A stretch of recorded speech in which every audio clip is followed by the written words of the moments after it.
Thank you, Mr. Kukán, for accepting this interview for the Balkan Press project we are doing with Serbian and Bosnian colleagues. Thank you. You are the head of the delegation with the cooperation with Serbia.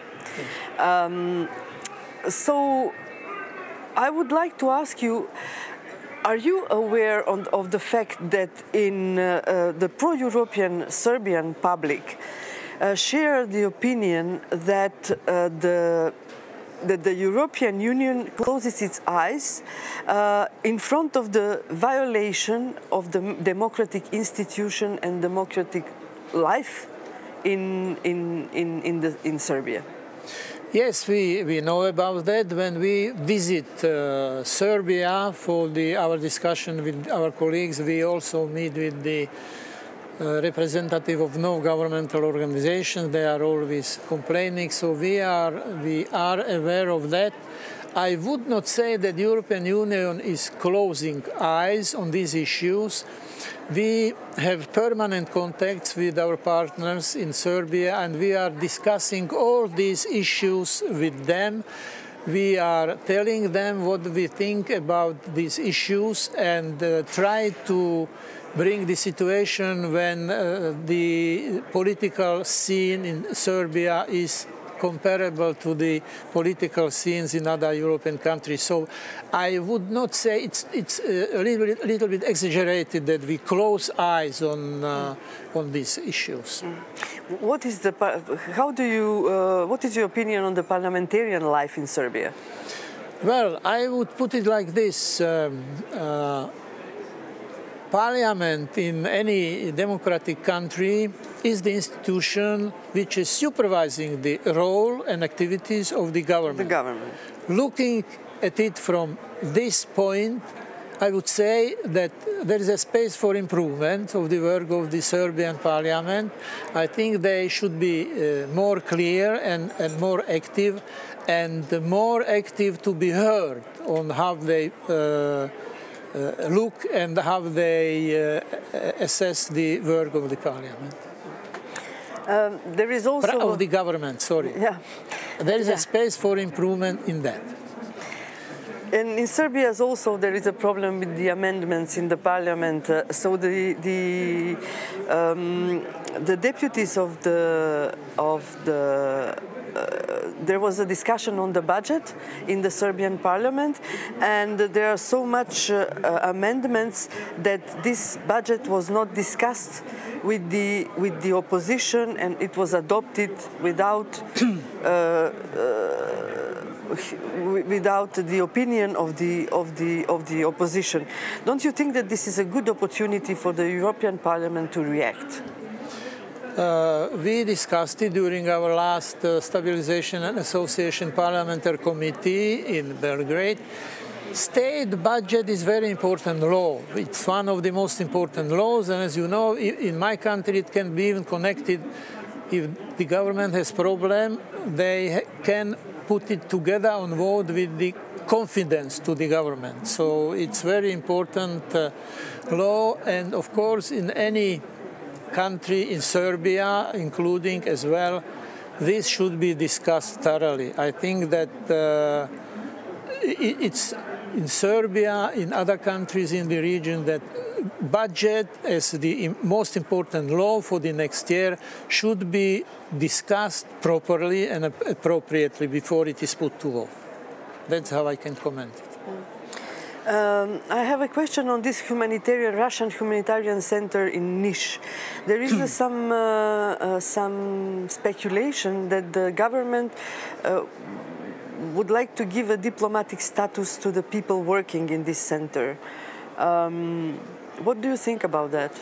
Well, if I remember well, and I think I do, President Vučić said that he's against giving diplomatic status to these people, and I think that it is the right position. We hear a lot about the activities of that center, and you know, to give the diplomatic status to personnel of that, it's very sensitive issue, and it should be dealt very, very carefully. So frankly, I don't think it would be right to give them the diplomatic status.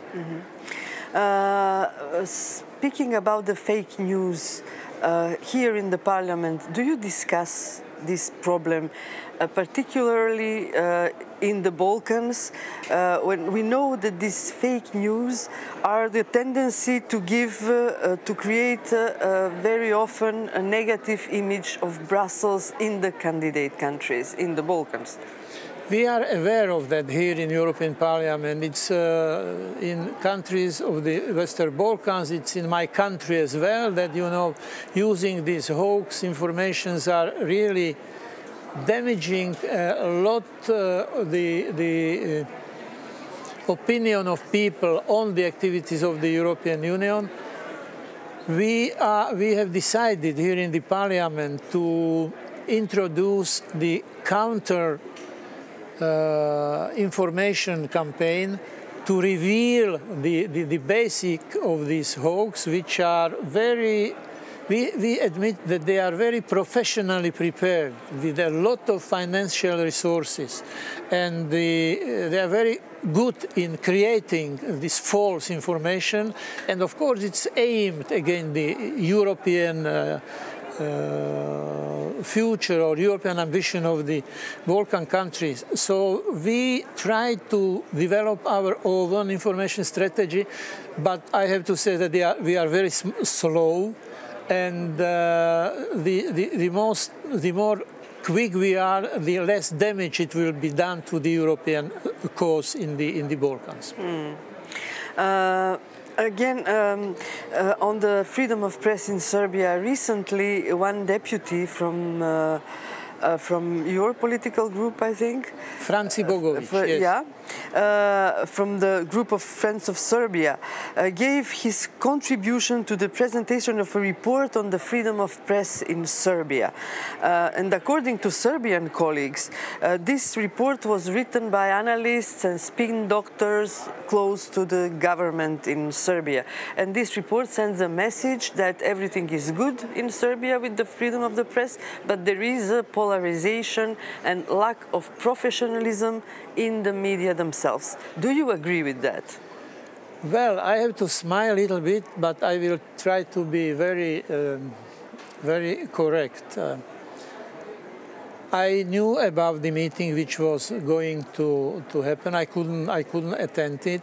And we also discussed this very issue, this question you are asking now, with the NGO representatives when we were in Belgrade.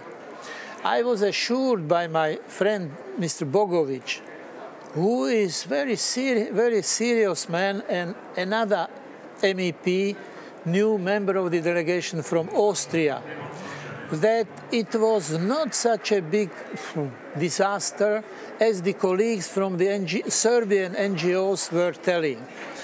And very frankly, I believe to my colleagues, not to what gentlemen from the NGO was saying, because I want you to understand me correctly. I highly value the NGOs. When I was Minister of Foreign Affairs, I had the best cooperation. I told them you shouldn't come so often because you are NGO. But sometimes it happens, you know, the NGOs are behaving like they are champions of the world. Only they know exactly what is the situation. They are looking at us. So I think that sometimes it would be good for them also to speak realistically. And in this very case, I believe my colleagues, because he was not there, he heard something and he knew the man. So I hope that I will continue very good cooperation with the NGOs in the future.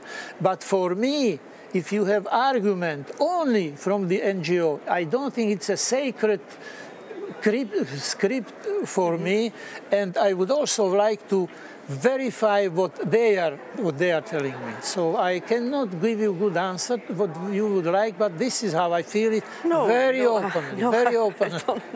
I don't want. I just asked you a question. Sure. But what is, according to you, the freedom of press in Serbia? I think that I will be diplomatic. That freedom of media in Serbia, not only in Serbia but in other countries in the Western Balkans, has left much to be desired. That we are discussing, we raise this issue every time we are in Serbia. That's one of the most sacred values for European Union, that media and press should be free, without any influence, without any information from the politicians or political parties. But I think it will take some time when we get there. Yeah, but now with Serbia we have, like in the other Balkan country, we have private media who are under the direct control of the government, or the government owns some media, like the national agency, the public broadcaster.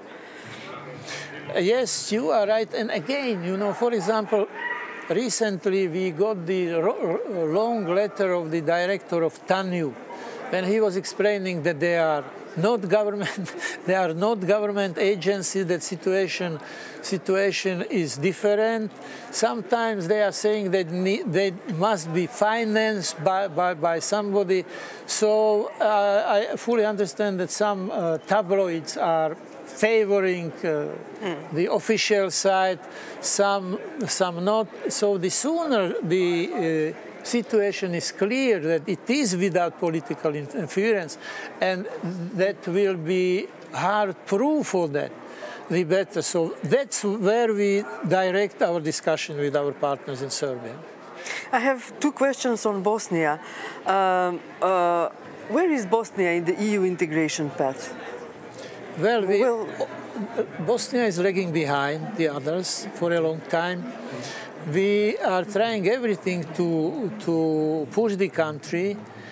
Now, without going into philosophical analysis, Bosnia has to hand the completed questionnaire, which it's the next necessary step to go further. They said that 15th of December last year was the deadline. Today we have end of January. Now I hear that they will hand it on the 6th of February. The sooner they get it, the better for the country, because when the European Commission has that completed question, they can start screening and then start the negotiations and so on and so forth. So Bosnia is before this very important step, concrete step, which, if completed, can put the dialogue with the European Union further on. Do you have in the annual report in April of the Commission, they will have a candidate status, or it is too early? I would not like to speculate. It's very tricky for the politicians. We are all hopeful that those country reports will bring some good news for several countries in the Western Balkans. Albania expects the date for starting the negotiation. Macedonia, Bosnia is waiting for the candidate country status. Very much will depend on these concrete issues, as I mentioned, to complete the questionnaire, because without it it's difficult to go on. And from Bosnia, very much will depend on the agreement of the political forces inside the country, how they are willing to push the European agenda or not. And we hope that they will do that, but sometimes we have to wait for a long time for a good news. Thank you very much. From Sarajevo. Thank you for asking me.